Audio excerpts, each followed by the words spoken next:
Hey guys, my name is Michael Moulaison. I am 22 years old. I am on the autism spectrum and I am very passionate about movies and filmmaking.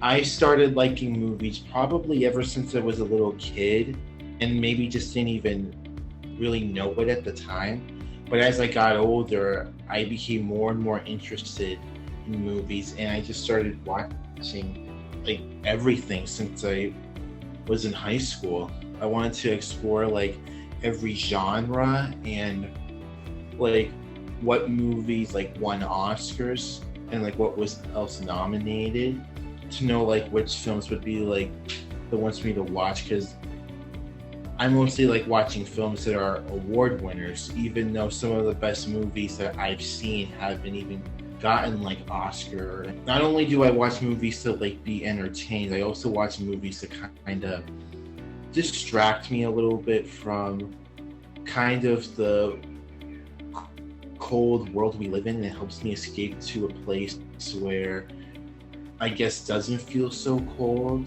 and lonely and miserable. And whenever I watch a movie, whether it's a comedy or a drama or a sci-fi or a fantasy or thriller, it just wows me. And the film leaves me, laughing or crying or shocked, or there are even films that I've watched that have made me feel angry. But I think that's the power of film. Like what we enjoy, what makes us laugh, what makes us sad, what we kind of want to see happen in the world through the power of watching that film. And that is why I have created this podcast, to talk to the people of the world about how filmmaking is very essential to today's world.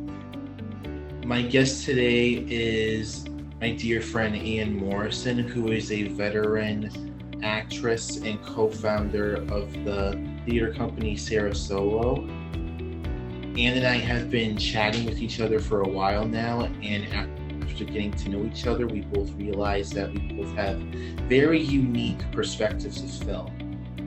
And we are about to review with you guys an assignment I gave Ann a while back about different perspectives of the film Don't Look Up, written and directed by Adam McKay. I love that you gave me the assignment to see Don't Look Up. I really appreciated so many things about that film and the brilliance of it. So let's fire away. You want to ask me questions, or should we just open up and start talking? Okay, Ann. So what did you think of the acting in the movie? Well, I thought the acting was incredibly wonderful. Mark Rylance. Now, I'm going to be very dyslexic and I'm going to forget names. So I'll go like this and you'll have to throw them at me. But Mark Rylance is one of my favorite actors. He's a British actor, and you never see him acting. You know what I mean? But every character he plays is so uniquely fascinating. And he's not a method actor, which is a traditional thing that a lot of American movie actors get into. He's not one of those at all. He's a very well trained British actor that usually laughs at us being method. But he does his research. He really allows himself to become a character. And so you don't see him a lot of the times, but you don't see him acting. He really has so many layers of what he does. So you don't get a superficial character. You get so many. And he really took the nuances of all those oligarchs, all those billionaires in positions like, Apple, to Steve Jobs and all those kinds of people, but still created his own unique, flawed character. That was fantastic. I felt because of the casting, they all were allowed to be unique. I mean, I saw in so many performances things I'd never really noticed before. Oh God, brain, come back, all is forgiven. Timothy Chalamet. Yeah. A brilliant young actor. who's been in some of the biggest movies over the past couple of I years. know. And everything he does is so completely different. And if you ever see him on a talk show, he's just so goofy and nerdy young kid, you know? Yeah, he's just like a young, like 20 something actor, and he's in this huge movie with all these stars. I know. Yeah. And yet he holds his own so beautifully. He's taken on that tradition of being able to really do good research. And again, I don't see him acting either. Yeah, he was just like this goofy skater punk who Jennifer Lawrence fell in love with. And I love that her character finds him, and that's the what last person she leaves the planet with. You know, it's like it's so delightful. Yeah, they have dinner with Leonardo DiCaprio and his family before the And conflict. Leonardo DiCaprio, this is a character I've never seen before in him either. He's matured. I mean, when he first came onto the scene, you could always see Leonardo in everything that he did. But as he's grown up as an actor. And this was a wonderful character, wonderfully flawed character that he allowed himself to fully go into. And the one thing I love about the film, and you probably want to ask this question, well, I should probably just stay with the actors. But that scene at the last scene around the table is one of my favorite scenes in the entire film. It's one of the key scenes in the movie, and Yeah.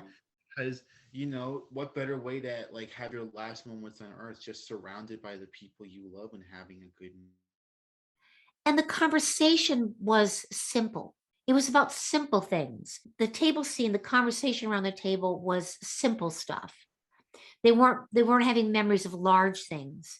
Their memories were simple things, which was a great lesson for us all. Everything's about the simplicity of stuff that's important. It's the little things that are important. It's Yeah. the family that's important, not the larger things. Like what the other people in that film were all about superficial silliness, things that had nothing to do with anything that's really tangible.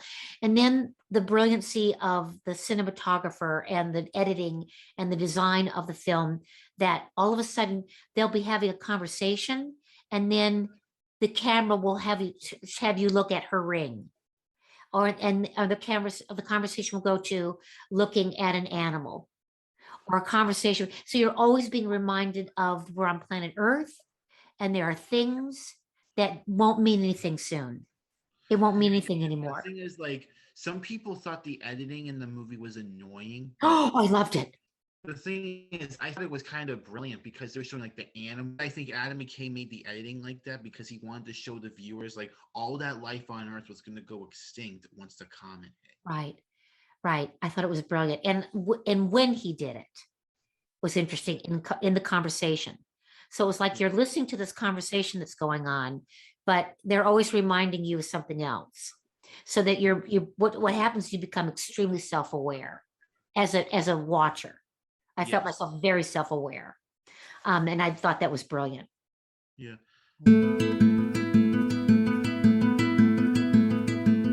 Talking Cinema with Mike, brought to you by Nike Shoes. Hey guys, a comet is heading towards our planet and we gotta run as fast as we can to avoid getting hit by it.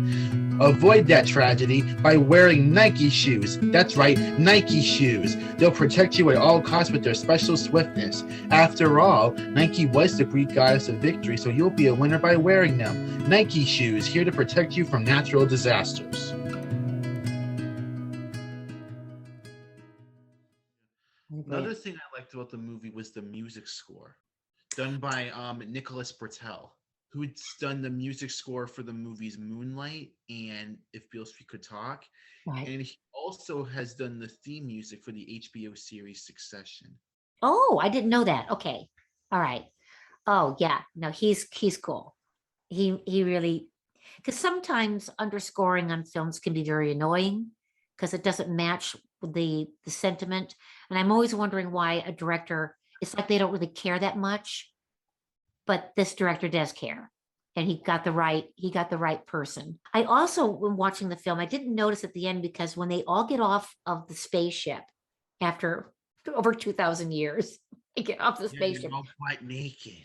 and they're all come out naked, and I love that they're all these not pretty bodies. They're just bodies because they're wealthy people who don't give a shit about stuff. They're the people on that ship were people that were in with what's his character's name? The Bosch character owner. Mark Rylance? No, yeah, what's his character's name? I forget, I but forgot too. he Anyway, was like he was detecting like if the planet was safe once they landed. I know. So he gets there. She gets attacked. But what I didn't notice the first time is that those animals were now attacking all the others. I was so taken that I didn't see it. This time I saw it, I said, oh, they get to this other planet and they're all going to die anyway. Yep. Meryl Streep had a tattoo on her back. Yeah. Well, I don't know. So that may have been a body double. We don't know. Oh. 'Cause we don't see her frontal. So I think it may have been a body double. The other interesting thing is so many people will leave a movie theater as soon as the credits come up. They don't pay attention. And if you do, you miss that happens for one thing, because the credits start before they even get to the planet. So Right. I watched when we first saw it, audiences never got that one. And then they didn't stay to the very, very bitter end of the credits where he comes out of the building and he's the only one that's on whatever Oh, portion of jumping Earth that out. still exists. It was like, hey, what's up, y'all?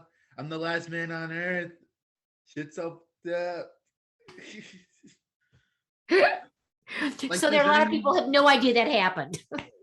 like, does anyone left on Earth is gonna see your post? I mean, No. Well, no. first of all, what's silly is it wouldn't have worked, but that's how delusional he is. That's so funny. And I like the right amount of humor. And when it was we're supposed to be serious. And this is the first time I got scared. The I first was time scared I watched it, watching. I wasn't scared. This time I got scared. I watched Don't Look Up on Christmas morning with my mom, my sister, and my uncle Danny was here, and we all watched it together. Yeah. But my mom and my sister fell asleep, but me and Uncle Danny watched it from the beginning to the end. And I will admit, and I was a little terrified once the movie ended too. Yeah. Well, and also the whole social comment on social media. Yeah. Here's this and interesting, the two anchor spokespersons on that television show were Yeah. utterly boring, superficial, and they played those characters so well because they represented so many of those people that we recognize on television across the world. And how do they end their? They don't even have anybody. The two of them are stuck together at the end of the world in a Yep. bar drinking. That's Mhm. sad. Yeah, like Kate Blanchett's character. I mean, don't get me wrong, Kate Blanchett's a brilliant Yeah. actress, but her character was just she was superficial and she was fake. Yeah. She was Her supposed to be that. character was so annoying. Like Yeah. when Leonardo DiCaprio and Jennifer Lawrence were on their show and they were trying to express to everybody, she's just like, we just keep the bad news light. Yeah. It helps the medicine go down. Yeah. Like, shut up. Like, people need to hear this. Like, okay, they don't always need to be wrapped in bubble wrap when they hear bad news. I know. So, and the people who fought, I mean, of course, it was right on with what's going politically in our world. Of course, this came out during the Trump administration, or it was made during the Trump administration. But we still have these we can't connect. I love when one of the characters says, please don't let this be about politics. Please answer me truthfully. Don't answer me because this is about politics. And of course they did. It was all about politics. And just the lack of better judgment because of their own selfishness. You Yeah, know, especially like the one of the other key scenes in the movie is when Leonardo DiCaprio is back on their show and he gives like that whole speech about how like how do we talk to each other? What happened? What have we done to ourselves? How do we fix it? That's like one of the most important scenes in the movie. And exactly. I was watching it, it kind of reminded me of Peter Finch's scene in the movie Network from the 70s. Yes. Yes, I got that too. Yes. And it must have been fun for those actors to have those words come out of their mouths because it's something we've all wanted to say and scream at the top of our lungs. Yeah, because if you replace the comment situation with COVID-19, it's Mhm. basically this thing. Yeah. And Leonardo DiCaprio in real life, he really is like an environmentalist and humanitarian who cares very deeply about the environment and like taking care of climate change. So I was thinking maybe some of that wasn't acting, but from his own real His own frustration. passion. Well, Yeah, and I think a good actor, I mean, what do we have to draw on? yeah, What do we have to draw on? We have to draw on, that's all we have. So how many, and our imagination, you know. But yeah, a lot of that. I think when he was really crying, I think the actor got really scared, you know, with the yeah. character, so he could allow himself to go there. He could really allow himself to be very, very vulnerable, and I That's believed it. that's how great he Yeah, is. I believed it. Where, as my son often says, and I told you that one time about Nicolas Cage. He doesn't always believe Nicolas Cage, but no. So, guys, after watching Don't Look Up, it made me think of horrible events happening in the world today. One of those horrible events has been the ongoing struggle for the people of the Ukraine. There have been people suffering and dying and lacking food, shelter, and medical care. This film reminded me of the Ukraine because of the suffering the people there have heavily endured. In the film, the world was starting to suffer because of an incoming comet heading towards our planet Earth. Disasters like this can really make people feel scared and think that the world is going to end. But there is a way you can help out. You can donate to help.rescue.org and help the people of the Ukraine gain a better future in life. Thank you.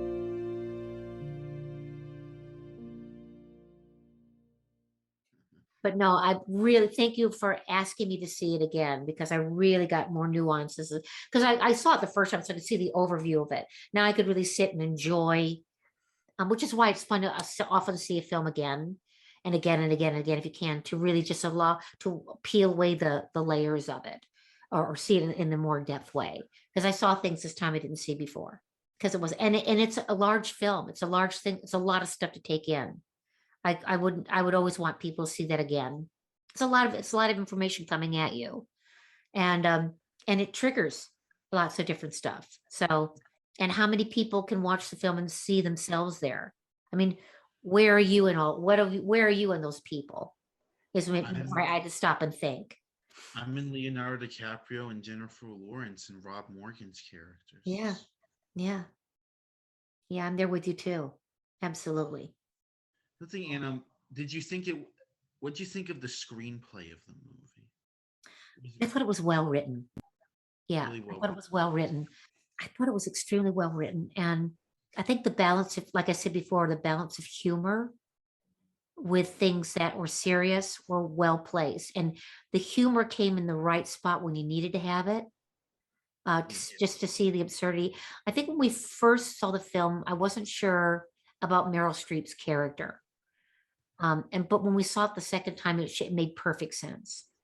What she was playing worked for me this time. I thought maybe she was being a little too over the top, but once we saw the film again, I went, "Oh yeah, I get it now. I know exactly what character she's playing." Don't Look Up was nominated for Best Picture at the Academy Awards a couple months ago. Yeah.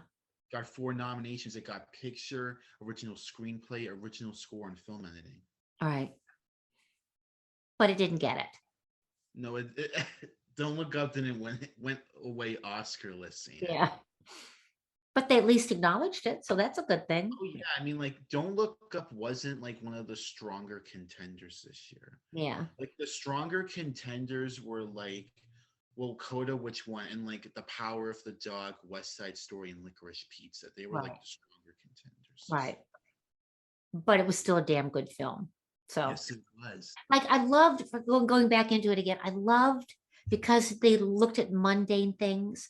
I love that the very first thing in the film is her jamming bread. Yeah. That was great. It's a very simple thing that we do in the morning. A lot of people have had the experience of putting jam on bread. It's a Yep. simple, right from the very beginning. It's a, let's look at the simplicity of what it is to be human, Yep. right off the bat. Um, and then it goes into this much larger story. Yep. She goes into the astronomy lab and meets up with Leonardo DiCaprio, and they discover the comet.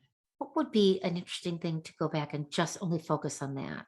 Because it is so much to see. But if I was given this time to only watch the whole thing and only look for a specific thing. The directing. We didn't really talk about the directing. Well, what I liked about that is that you weren't aware of it. I mean, a good director, some bad directors, you go like, why did they not help that actor in that moment? Because when you film, you never film in sequence. It's not like when you play, you rehearse it from beginning to the end and you rehearse it that way eventually because it has to be performed that way. A film, sometimes the most dramatic scene is the very first thing, or the sex scene is the first thing they do and nobody's even know each other very well. Or if it's they have to deal with haircuts. They're going to do when the actor has his hair long, they're going to do all those scenes first. And then they do it. It depends. There's all kinds of reasons why, or they have to go to a particular location only at a certain time. So the actor doesn't have control. And the same what they do when they're on stage. So it totally is up to the director to be in charge of all that. He has to be such an overseer of everything, but he has to also take care of his actors. He has to know at every moment where things are so he can guide an actor through a moment, which is why I think we mentioned before, I didn't like the film version of Into the Woods. I think he did not help his actors at all. And so that when things didn't go as they were created in the play, in the musical, when they took those out for any reason, he couldn't help those actors. So those actors had, like Meryl Streep in that one, got very lost. There are times that she didn't, in that scene, he could have helped her through it and he didn't. And I typically tell the director, I blame it on the director. But I didn't see any of that in this film. I think the director was very, very attentive to his performers to tell the story. And I think he really allowed them to do their homework and to keep them all in the same film, Yeah. He could allow for as much expansion as the limitations of an actor, the expansion that a character could be, and then if he had to bring them down for any reason, we could. So I think he really allowed them to go as large as they possibly could, and then he could rein it in.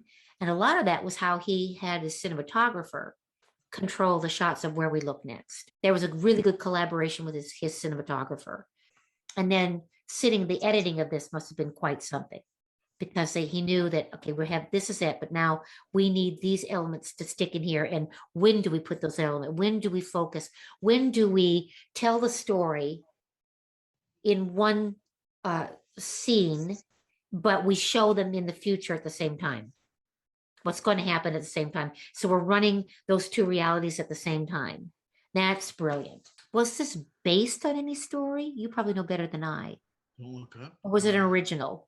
This was an original story from Adam McKay. Okay. All right. Well, even kudos more than that then. I mean, I could go back and listen to the score again and really listen to it.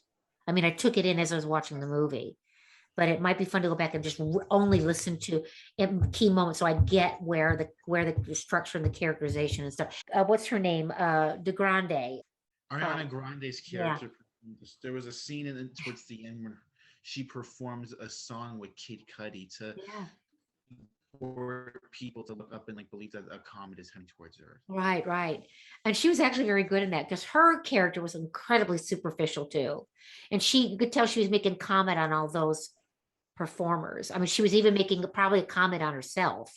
I think this is a much deeper human being than the character she was playing. I mean, she had to be in order to play that character.